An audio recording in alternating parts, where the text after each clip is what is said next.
Salut à tous, on se retrouve pour l'épisode 3326 du Zap Image. On commence aujourd'hui en ce jeudi 12 juin avec des anniversaires et on commence tout d'abord avec le défenseur colombien du Galatasaray, Davinson Sanchez. Il fête aujourd'hui ses 29 ans, il souhaite bien sûr un très bon anniversaire.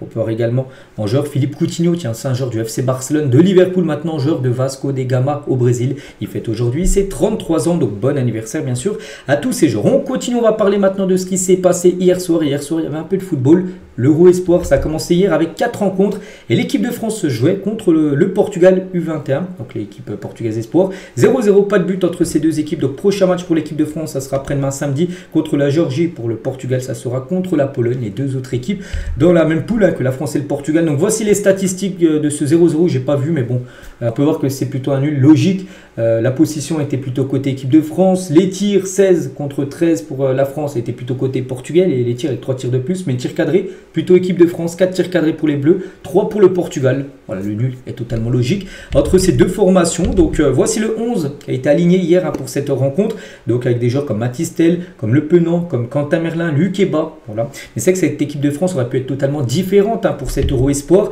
donc parce qu'en gros il y a plein de clubs qui ont refusé en gros que leurs joueurs jouent cet Euro Espoir.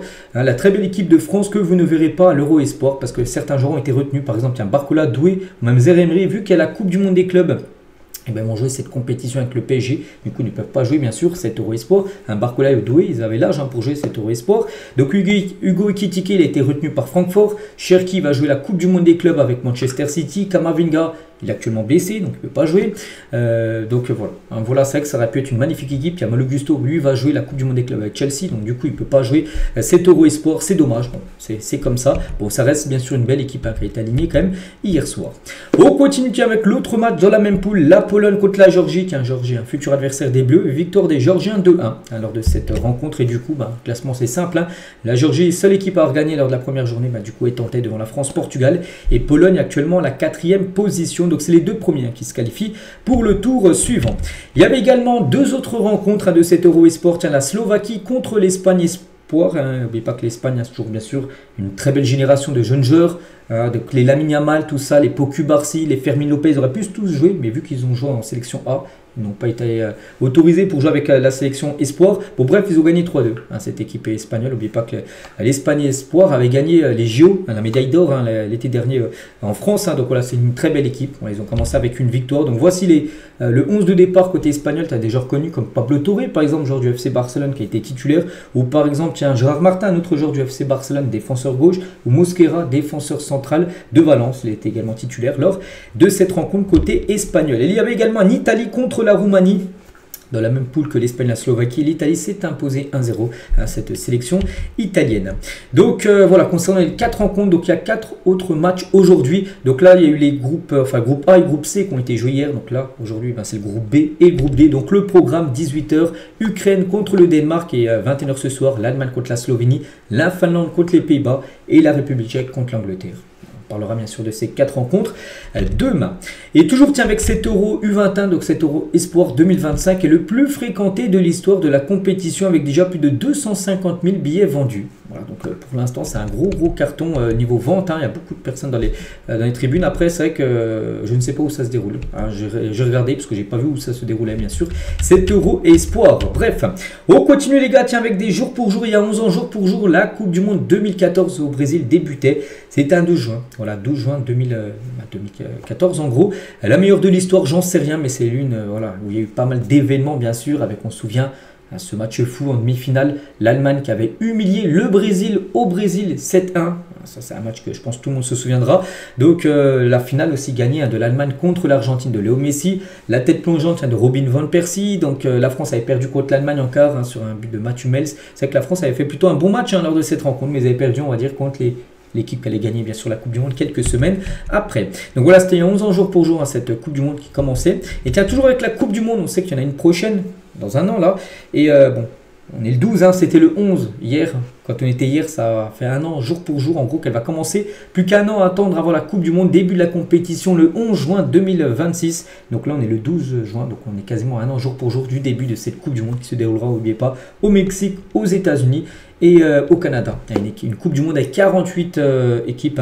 Donc Voilà, concernant bien sûr ce futur mondial. Et pour l'instant, sur les 48 places disponibles, eh ben, il y en a quelques-uns, bien sûr, on connaît, ils ont déjà leur ticket. Donc là, sur cette trêve qui a été finie lors des derniers jours, donc il y a eu 3 nouvelles nations qu'on a pris. Donc l'Australie, le Brésil, l'Équateur. Voilà.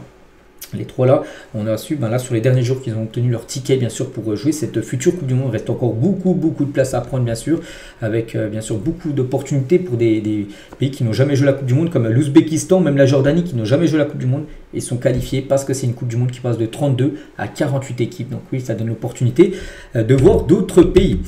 Tiens, on continue toujours avec les matchs internationaux qui ont été joués là, tiens, ces derniers jours. Tiens, il y avait un Argentine-Colombie, il y a eu un partout. Il y a eu un partout. N'oubliez pas que c'était la finale de la Copa América, donc l'été dernier. Léo Messi a retrouvé James Rodriguez qui a tenu des propos contre l'Argentine il y a un mois. Donc il y a un mois, James Rodriguez était en interview propos de l'Argentin. Enfin, Messi lui a dit, tu as dit qu'on a été avantagé au mondial, tu parles beaucoup trop.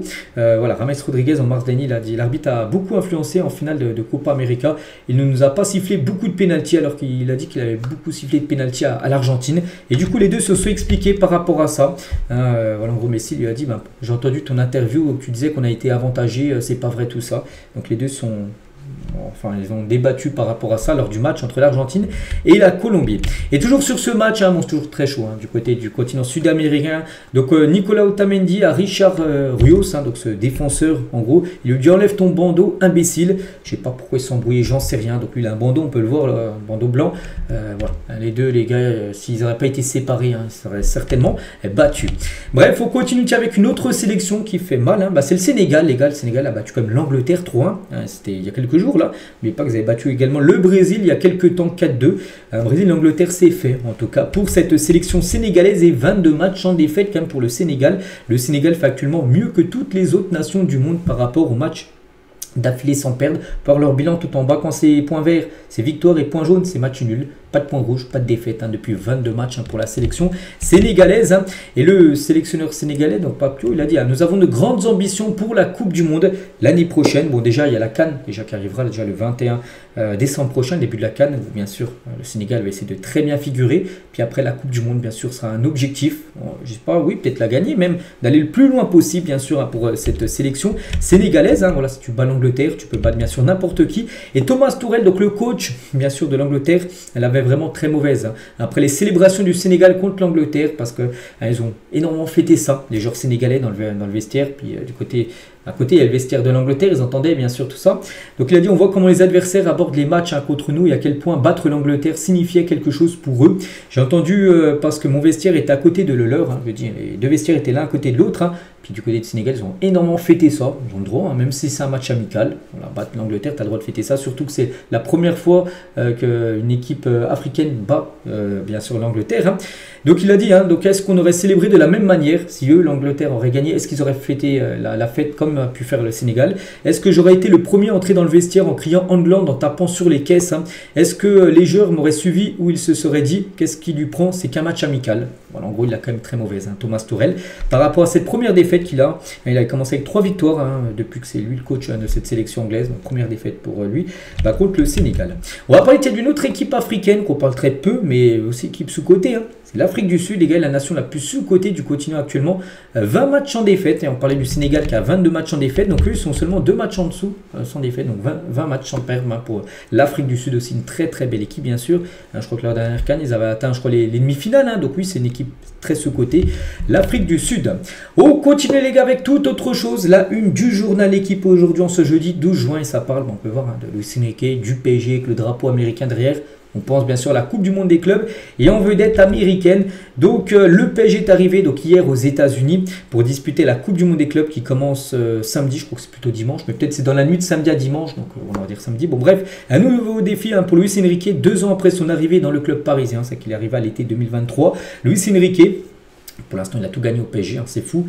Maintenant il va participer à une compétition qui déjà il n'a jamais pu participer parce que c'est la première édition de cette Coupe du Monde des clubs avec 32 clubs en gros. Donc objectif bien sûr de gagner cette compétition. Donc premier entraînement aux États-Unis pour les joueurs du PSG à 72 heures de leur entrée en lice. Donc premier match pour le PSG, donc là on est le 12, c'est le 15, c'est dans 3 jours, c'est contre l'Atlético Madrid, dimanche soir 21 h sur TF1. La rencontre, donc première séance à Los Angeles, une séance à Irvine en Californie, donc à huis clos. clos, il n'y avait pas de supporters, mais voilà, hein, sur les magnifiques pelouses là-bas du côté des États-Unis. Donc voilà, quelques photos, on peut voir Hakimi, on peut voir aussi Gonzalo Ramos ou même Lucas Hernandez. Hein. Et à noter que Dembélé a repris la course avec le PSG, ça c'est une bonne nouvelle. Il s'était blessé, tiens, la semaine dernière, je crois que même c'était jeudi dernier, hein, souvenez-vous, lors de la demi-finale contre l'Espagne, de la Ligue des Nations, s'était blessé, il avait loupé la petite finale contre l'Allemagne. Et non, il est forfait pour les 3 prochains matchs. Enfin, c'est sûr, il est forfait, mais il a repris la course. Ça, c'est plutôt une bonne nouvelle pour le PSG. Il pourrait peut-être, au lieu de louper les 3 premiers matchs de la Coupe du Monde des clubs, il pourrait peut-être en louper 2, vers peut-être 1. On ne sait pas. Peut-être qu'il sera disponible à temps pour jouer quelques matchs des phases de poule. Ça, bien sûr, serait une bonne nouvelle pour Paris. Et pour Ousmane Dembélé, on verra. On ne pas que c'est quand même le joueur le plus décisif cette saison de l'équipe parisienne. Et toujours tiens avec Paris, et selon un sondage Ipsos pour le journal L'équipe dévoilé ce mercredi, donc c'était hier, 70% des Français interrogés pensent que le PSG peut faire le doublé Ligue des Champions, donc ça c'est fait, et Coupe du Monde des clubs, 70% des Français pensent que oui, le PSG peut gagner cette Coupe du Monde des clubs, un chiffre qui grimpe même à 80% parmi les amateurs de football, c'est que ceux qui suivent le football de près, comme vous et moi bien sûr, donc oui, on se dit que le PSG, après avoir gagné la Ligue des Champions et après avoir montré comment Paris a gagné la Ligue des Champions, on se dit oui, Paris peut faire coup double en remportant bien sûr cette Coupe du Monde des clubs. Hein. Toujours tiens que les pourcentages, hein. Donc d'après une étude Ipsos, 43% des Français se déclarent heureux de la victoire du PSG en Ligue des Champions. Hein, il y a quand même un Français sur 2 qui n'est pas heureux en gros. Parce que peut-être il y a d'autres supporters bien sûr qui ne supportaient pas le PSG en finale et qui auraient préféré une autre équipe, un vainqueur de cette Champions League. Hein. Et sur d'autres pourcentages, hein, donc 11% des habitants d'Île-de-France ne sont pas contents de cette victoire. Bon, il y a quand même qu'après plus de 80% qui sont contents de la victoire du PSG, mais peut-être 11 par rapport après aux dégradations, vous savez, parce que c'est quand Paris gagne, il y a des dégradations, ça c'est fou comme de dire ça, dans les rues, aux Champs-Élysées, tout ça, donc c'est peut-être ces parties-là, ces 11% en gros qui ont vu les dégradations, ils ne sont pas contents en gros que Paris gagne. Hein. 70% pensent que le PSG peut remporter la Coupe du Monde des clubs, 31% estiment que Luis Enrique est le personnage central de ce succès, je suis totalement d'accord. Hein. Devant Dembélé 23%, Doué 12% et Hakimi 7% et 44% estiment que Dembélé mérite le ballon d'or devant Mbappé et Lamine Yamal 21%. Bon, c'est un sondage fait par des Français dans le journal L'équipe, hein. C'est pour ça que peut-être même Mbappé devant Lamine Yamal en classement de bas, enfin ceux qui méritent le plus le ballon d'or, mais dans la réalité on pense que ça va jouer entre Dembélé bien sûr Lamine Yamal. Le ballon d'or et Mbappé sera quand même loin derrière les deux. Toujours tiens avec le Paris Saint-Germain, hein, parce que c'est quand même le club français engagé, hein, le seul club français engagé dans cette compétition de la Coupe du Monde des clubs. Il ne fait aucun doute, hein, le PSG a pour objectif de remporter cette Coupe du Monde des clubs et de faire coup double. Paris aura à cœur de confirmer après son titre de champion d'Europe, hein, cette compétition est prise au sérieux en interne et de toute façon Paris aussi sera attendu. Hein. Quand tu gagnes la Ligue des Champions, il y a même pas, il y a 3 semaines là, oui bien sûr, tu es attendu, hein, pour montrer en gros ce que tu as fait en Europe maintenant au monde entier dans cette Coupe du Monde des clubs. Toujours avec le PSG, Nasser, le président de Paris, il a annoncé qu'un documentaire sur le Paris Saint-Germain sortira après la Coupe du Monde des clubs. Il retracera les coulisses du sacre européen. Il sera disponible sur la plateforme américaine Netflix. Toujours avec le PSG, une autre grosse info quand même, hein, parce que ça y est, c'est fait, c'est officiel, le Paris Saint-Germain dévoile son nouveau maillot de domicile. Hein, je vous l'avais dit, hein, ça va être le 12, ça y est les gars, c'est fait, le nouveau maillot. Bon, il a déjà fuité quand même depuis pas mal de semaines, voire même pas mal de mois. Déjà en début janvier, on voyait c'était ce maillot-là. Mais cette fois-ci, il est officiellement dévoilé. Et là, cette fois-ci, vous pouvez l'acheter en boutique. Il est disponible partout, hein, ce maillot. Donc, magnifique maillot avec du bleu, avec du rouge. Hein, et des quadrillages. En gros, ça rappelle le motif de la Tour Eiffel. Voilà, qu'ils ont voulu mettre. Il y en a aussi un petit peu du quadrillage sur les chaussettes aussi, qui aura un peu de rouge. Hein. Donc voici le nouveau maillot que je trouve magnifique. Hein. Vraiment, à chaque fois, c'est une totale réussite. Et là, vraiment, il est très très beau celui de cette saison, que je trouve encore plus beau que celui de la saison là, qui vient de s'écouler. Donc sublime maillot, hein. Donc avec le flocage, ça ressemble à ça. Tiens, par exemple, pour Warren Zaïre-Emery. Donc l'importance du détail. Hein. On va voir voilà, avec ce quadrillage, je vous ai dit, de la Tour Eiffel, hein, sur le maillot parisien. Donc il y a la veste également. Donc il y a le maillot, il y a tout qui sort, hein, la collection. La veste aussi du PSG qui va sortir là. Et il y a aussi un autre maillot de couleur rouge. C'est pas le maillot extérieur, hein, c'est juste un maillot rouge aussi qui sort pour l'équipe parisienne. Donc voilà ce qu'il y a à dire sur le PSG. Tiens, on continue avec d'autres clubs qui ont dévoilé leur maillot. Et tiens, cette fois-ci, c'est l'Inter Miami qui ouvre le bal, hein, pour la Coupe du Monde des clubs. C'est eux qui commencent le match d'ouverture en gros. Et le nouveau 3e maillot de l'Inter Miami, c'est un banger, hein, donc juste à temps pour le mondial des clubs, porté par le GOAT, hein, c'est encore plus incroyable. Donc sortie officielle demain. Donc voici à quoi ressemble le nouveau maillot, enfin le 3e maillot, hein, de l'Inter Miami, parce que leur maillot domicile, hein, sera de couleur rose, hein, comme d'habitude. Maillot extérieur sera de couleur certainement noire et le 3e sera de couleur bleue, qui pourrait porter, hein, ce maillot là pendant la Coupe du Monde des clubs. Et le Real aussi dévoile son nouveau maillot extérieur. Le Real il y a quelques jours a dévoilé son maillot domicile, hein, maillot blanc comme souvent, et là le maillot extérieur a été dévoilé. Voilà, c'est celui-là pour la saison prochaine. Toujours avec une ligne jaune qui part du col jusqu'en bas du maillot. Donc là aussi, sublime maillot, bien sûr, pour l'équipe madrilène. Et tiens, en parlant toujours du Real avec la Coupe du Monde des clubs officielle, voici le groupe du Real Madrid pour la Coupe du Monde des clubs. Donc les nouvelles recrues, Trent Alexander-Arnold ou même Huijsen sont bien présents dans cette liste. Donc côté français, Mbappé, Camavinga, Mendy et Tchouaméni sont bien également là. Même si Camavinga, actuellement, il est blessé. Il est quand même dans le groupe. On verra s'il pourra jouer cette compète. Mendy aussi est blessé. Il est aussi dedans. Après, regardez, c'est une grande liste, les gars. Il y a beaucoup de jeunes joueurs. Jacobo, Youssef, par exemple. Bon, Raúl Asensio le connaît, mais Fortea, Diego Aguedo, même en attaquant, Victor Munoz, Gonzalo. Tous ces joueurs sont des joueurs de l'équipe B qui intègrent tout simplement ce groupe. Il veut tester plein de joueurs, en gros, Xabi Alonso, pendant cette compète, pour préparer au mieux la saison prochaine. Tiens, on revient sur les maillots de foot. On a montré celui de l'Inter Miami, du PSG, du Real. Chelsea aussi, et c'est officiel, dévoile son nouveau maillot extérieur. Donc le maillot domicile a été dévoilé il y a quelques jours, donc un maillot bleu, comme d'habitude. Et le maillot extérieur ressemble à ça. Celui de la saison prochaine fait penser un peu à celui du Portugal il y a quelques années. Le Portugal aussi a un maillot blanc comme ça, avec des lignes vertes et rouges, un peu comme celui de Chelsea de la saison prochaine. Donc extérieur, ça pour les Blues. De Chelsea, tiens, Chelsea, Coupe du Monde des clubs aussi qualifié. Voici le groupe de Chelsea pour la Coupe du Monde des clubs. Donc là c'est écrit un petit peu en petit. Et par exemple, on peut voir des joueurs comme Nicolas Jackson, Enzo Fernandez bien sûr, Mosquet Seido, ou on pourrait prendre qui, Marc Magu, un ancien joueur du Barça, j'ai pro pif. Mais bon, il y a quand même pas mal de joueurs qui ne sont pas là parce que, en gros, chaque groupe pouvait, enfin chaque équipe pouvait amener 20-23 joueurs. Donc il y en a plein qui ne sont pas là. Donc Félix Petrovic, Sterling, Fofana, Disasi, Chilwell, Kendry Paez ou même Renato Vega n'ont pas été appelés. Tellement vous savez que Chelsea a 2 joueurs sous contrat. Ben, il faut faire des choix. Tu ne peux pas amener 40 joueurs à la Coupe du Monde des clubs. Et du coup, voilà, ils ont pris ces joueurs-là tout simplement qui seront disponibles voilà, pour cette compète. À noter qu'Axel Disasi n'a pas été convoqué. On peut voir qu'il n'a pas été convoqué. Chelsea a placé le défenseur français sur le marché des transferts. En gros, il ne sera pas retenu. Il sera vendu certainement l'été prochain. Axel Disasi. Du côté de Manchester City, ils ont également dévoilé leur groupe. Donc voilà, à noter que Jack Grealish et Kyle Walker ne sont pas là. Grealish devrait quitter Manchester City cet été. Le joueur n'a pas été convoqué pour la Coupe du Monde des clubs et lui, son ambition, c'est de jouer la Coupe du Monde l'année prochaine avec l'Angleterre.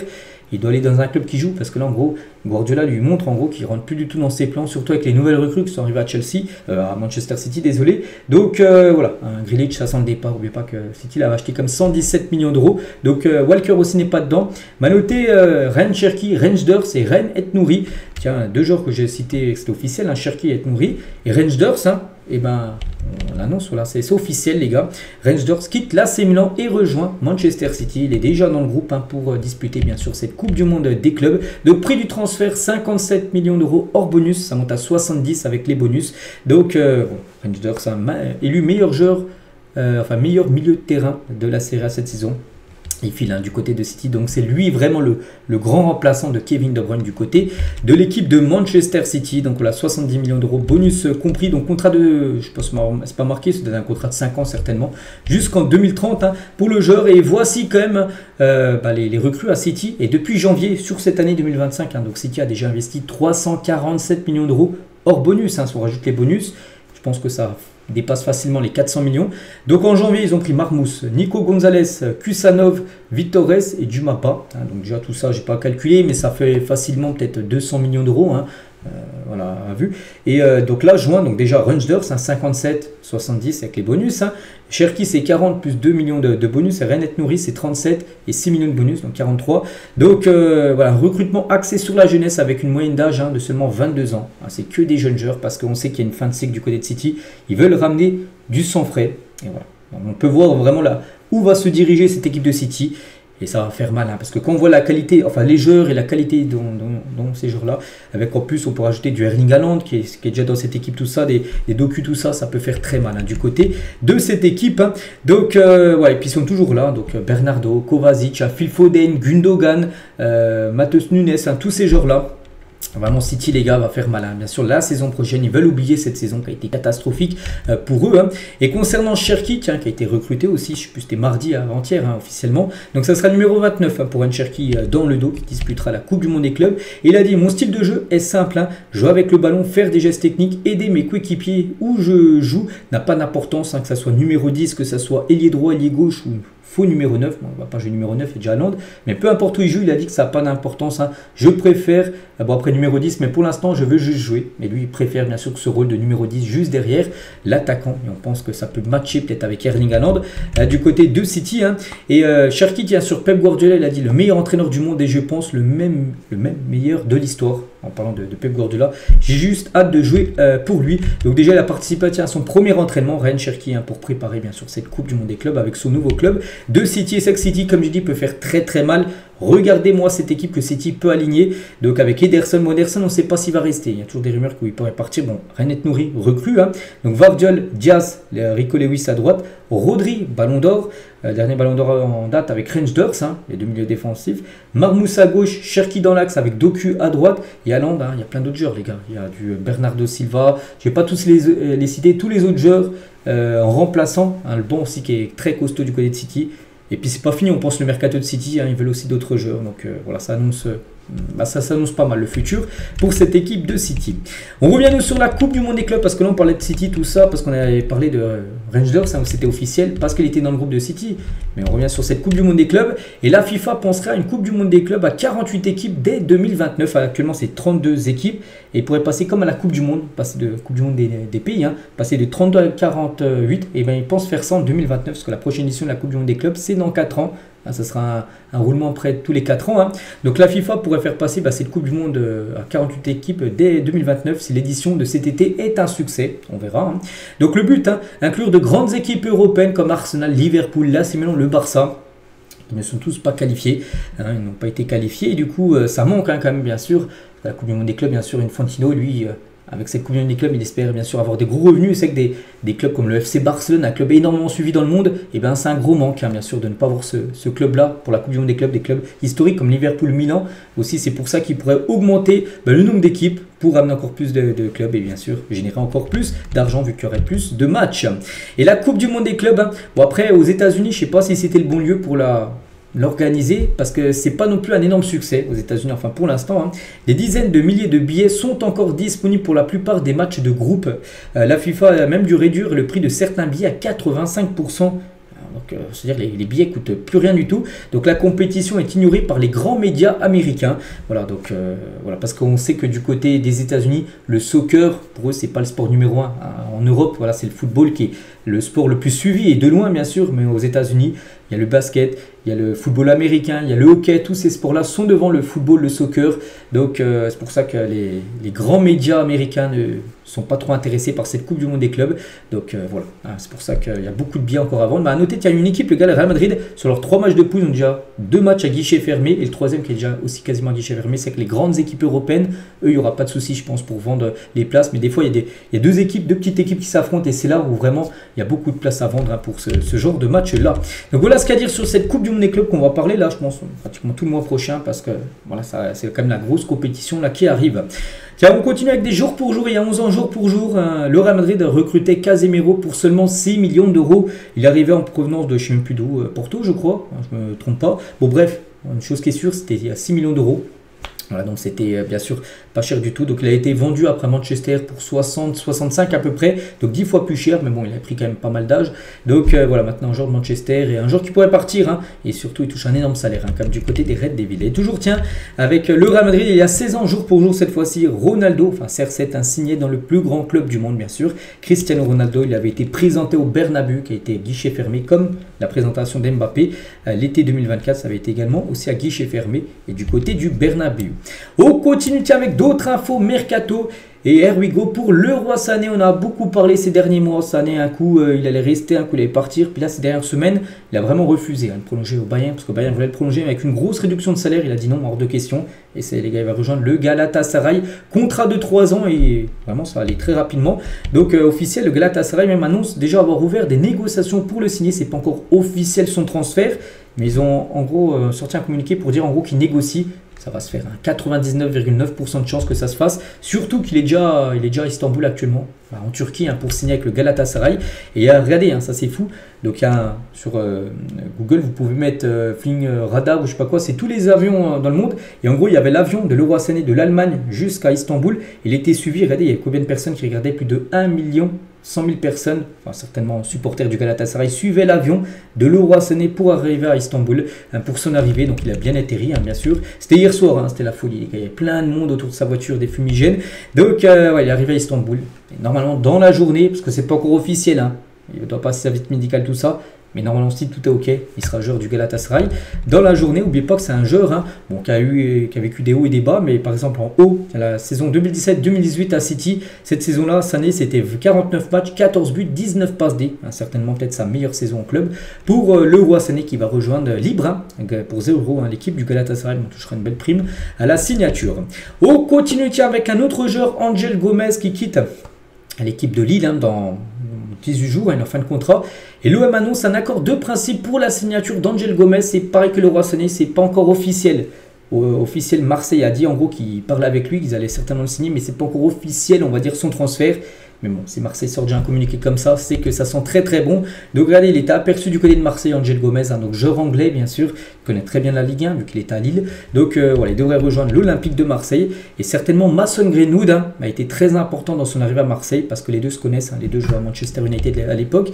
Et Greenwood, qui jouait lui du côté de Marseille, va retrouver son ami à l'époque de Manchester United. Les deux vont évoluer ensemble à l'OM saison prochaine. Et c'est pas fini avec les Anglais parce que Marseille, là avec Angel Gomez, ça va peut-être faire le deuxième joueur anglais du côté de l'OM. C'est pas fini les gars, enfin troisième avec Jonathan Reheux aussi qui est anglais.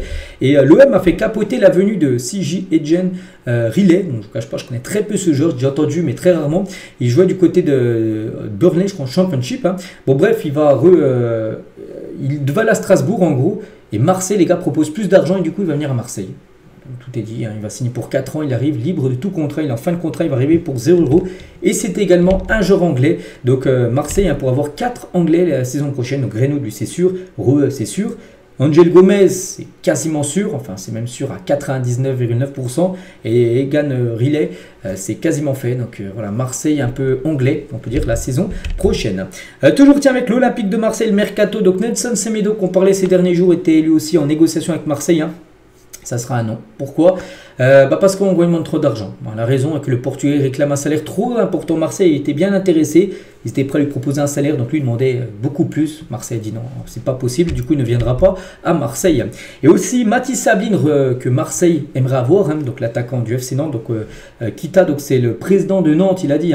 Donc Ablin n'ira pas à l'OM, sauf s'il paie une fortune 50 millions d'euros. Nantes, ils veulent vendre 50 millions d'euros leur attaquant. Donc Marseille, pour l'instant, ils ont fait une offre de 15 millions d'euros. Je ne pense pas que Marseille ira jusqu'à 50 pour s'offrir à Ablin. Donc Kita n'a pas mâché ses mots au sujet de la possible transfert de Mathis Ablin à l'OM ainsi à Marseille. Il pense prendre Ablin pour rien du tout. Il se trompe, qu'ils arrêtent à chaque fois de faire pression sur des joueurs. Ils l'ont déjà fait avec Rongier et Merlin, qu'ils ont recruté Marseille dans le passé. Ils n'ont pas tant d'argent que ça, mais j'aimerais qu'il reste. Donc voilà, en gros, ce qu'il a dit, en gros, il veut que Marseille débourse 50 millions d'euros pour son joueur. Bon, ça se peut qu'il vienne à Marseille, mais Marseille ne paiera, je pense, jamais cette somme de 50 millions.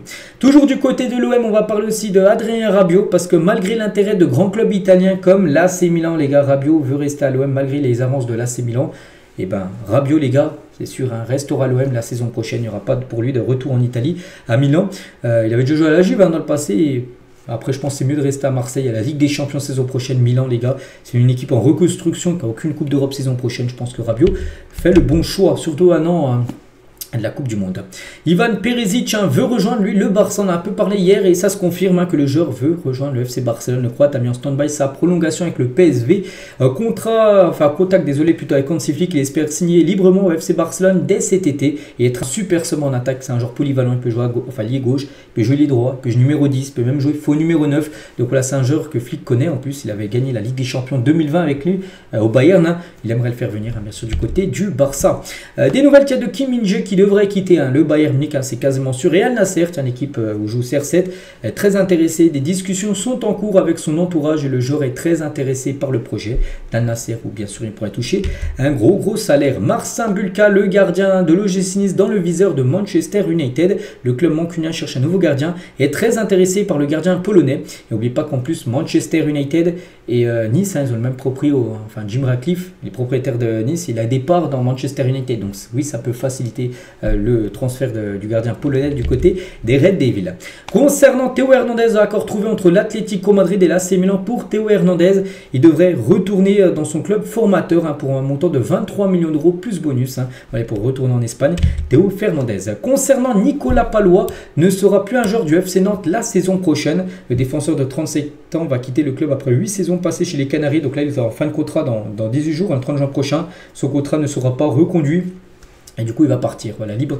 Je ne sais pas s'il prend sa retraite, j'en sais rien, ou il trouvera un autre club, mais il ne restera pas au FC Nantes. Ça faisait 8 ans qu'il était du côté de cette équipe. Et toujours à Nantes, on sait que Comboiré était viré depuis le dernier match de Ligue 1, il y a déjà un mois. Et la Nantes doit trouver son nouveau coach avant de reprendre l'entraînement d'ici quelques semaines.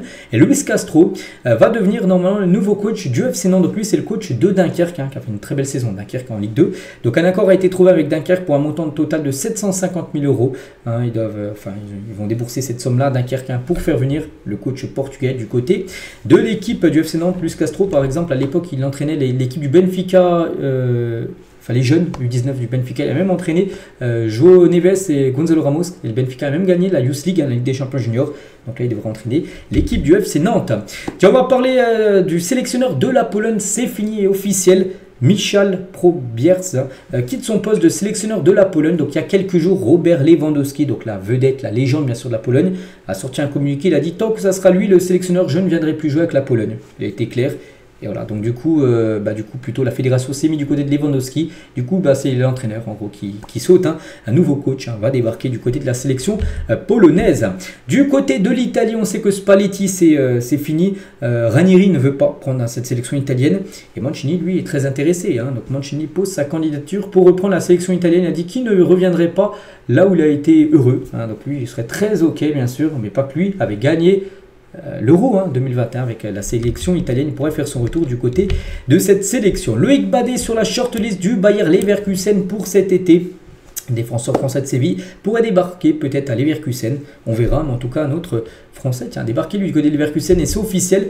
C'est Axel Tapé, jeune joueur du PSG, quitte le PSG, rejoint librement le Bayer Leverkusen. Il est en fin de contrat, en fin de saison, il n'a pas été prolongé par Paris et du coup il rejoint librement cette équipe de Leverkusen. On a pu le voir jouer quelques fois avec l'équipe première du PSG quand c'était en fin de saison pour faire tourner un peu l'équipe. Donc il rejoint le championnat allemand, c'est fait officiel. Darwin Núñez devrait bien quitter Liverpool cet été, donc lui aussi on ne va pas rester dans son club. Donc Liverpool demandera environ 64 millions d'euros pour son buteur. L'Atlético de Madrid et des clubs saoudiens sont intéressés par le joueur uruguayen. Donc maintenant, ce sera lui de trancher où il veut jouer, bien sûr, la saison prochaine. Nico Williams ouvre la porte à un départ au Bayern Munich. Donc le joueur est séduit par l'idée de rejoindre les Bavarois. Discussion en cours. Donc Barcola reste aussi une cible, mais Paris ne veut pas le vendre. Parce qu'en gros, le Bayern, ils avaient essayé Barcola. PSG, bien sûr, ça hors de question de lâcher Barcola. Et du coup, il y a des plans B du côté du Bayern, parce que le Bayern veut un nouveau ailier gauche. Nico Williams, c'est actuellement un joueur qui intéresse énormément et le joueur serait plutôt OK pour rejoindre Munich, donc on verra. Discussion avancée, c'est peut-être pour remplacer le Roi Sané, qu'on parle tout à l'heure, bien sûr, qui quitte le club. Discussion avancée avec Manchester City, Rosenborg pour Sverre Nipan, joueur né en 2006, c'est l'un des plus grands talents norvégiens. On parlait de City tout à l'heure, Jack Cherki, Rangers, Retenori, et voilà, ce joueur, lui qui est peu connu quand même. Nipan, un joueur norvégien qui pourrait retrouver par exemple Erling Haaland, bien sûr, un attaquant de City. Donc voilà, ce joueur pourrait débarquer du côté de Manchester. Des nouvelles aussi, il y a de Victor Gyökeres. Le Sporting voudrait 80 millions d'euros pour Victor Gyökeres. Arsenal et Manchester United sont intéressés par l'attaquant suédois. Un dossier à retenir cet été, c'est Hamza Igaman. Donc c'est un joueur marocain du Glasgow Rangers, mais qui pourrait partir. Regardez les équipes intéressées: Strasbourg, Rennes, Lille, Lens, Brentford, West Ham, Everton. Tous ces clubs-là sont intéressés par lui, donc on pense qu'il y a des chances qu'il quitte le Glasgow pour aller certainement dans un gros championnat européen. Tiens, pour revenir sur Gyökeres, j'aurais pu mettre les photos l'une à côté de l'autre au milieu de mettre le Marocain au milieu. Mais voilà, tension entre le clan Gyökeres et le Sporting. Le président du club portugais réclame une somme supérieure à ce qui avait été convenu avant, à savoir à 65 millions d'euros, et veut une somme inférieure à 100 millions d'euros. C'est vrai qu'à l'époque, Gyökeres, avec son président, s'était mis d'accord que sur cet été, en gros, il part pour 65 millions d'euros. Et maintenant, en gros, le président du Sporting réclame plus d'argent. Et du coup, ça fait des tensions entre les deux clans parce que du coup, 100 millions, c'est pas 65, bien sûr. C'est-à-dire que les clubs vont falloir débourser beaucoup plus pour s'offrir Gyökeres. Et voilà, pour le clan Gyökeres, ça passe pas ce changement en gros de somme demandé par le président du club. Un nouveau crack de Chelsea à Strasbourg, mais pas que Chelsea et Strasbourg, le même propriétaire propriétaire, désolé, donc ça facilite le deal. Entre les deux clubs, donc c'est Kandri Paez, hein, donc jeune équatorien de 18 ans, va débarquer en près d'une saison. Et Mathis Amougou, donc ce jeune français, va aussi lui rejoindre le Racing Club de Strasbourg. Donc voilà, prêté bien sûr par l'équipe de Chelsea. Des nouvelles aussi, tiens, Marco Verratti, ancien parisien, va quitter Al-Arabi, voilà son club actuel, hein. Donc l'ancien parisien restera au Qatar puisqu'il va signer libre, hein, du côté de Al-Douaï, hein. Tiens, équipe où le coach est Jamel Belmadi, un ancien sélectionneur de l'Algérie. Il retrouvera, tiens, par exemple Hakim Ziyech, Benjamin Bourigeaud ou encore Luis Alberto qui joue du côté de ce club, hein, de Al-Douaï. Avec son transfert à Liverpool, hein, Florian Wirtz devient la recrue la plus chère de l'histoire de la Première Ligue et la vente la plus chère de l'histoire de la Bundesliga. N'oubliez pas qu'il va être vendu pour 150 millions d'euros pour l'instant. C'est pas encore officiel, ça va l'être très prochainement. Mais ouais, il va frapper fort, hein, bien sûr. Et il sera le troisième transfert le plus cher de l'histoire du football. Ça peut être officiel à tout moment, peut-être aujourd'hui. Ça peut l'être, hein, bien sûr, le transfert de Wirtz, hein, du côté des Reds, hein. Et on finit tiens avec ça. C'est que City, les gars, ils ont payé beaucoup moins. Si on prend Rangers, Cherki et Red Nouri que Wirtz, hein, pour 150 millions d'euros. Donc là, c'est hors bonus, hein, si on met les trois là. Donc voilà. Quelle équipe a fait le meilleur coup? Moi, après, je ne vous cache pas, je ne pense pas que Wirtz coûte aussi cher que 150 millions d'euros.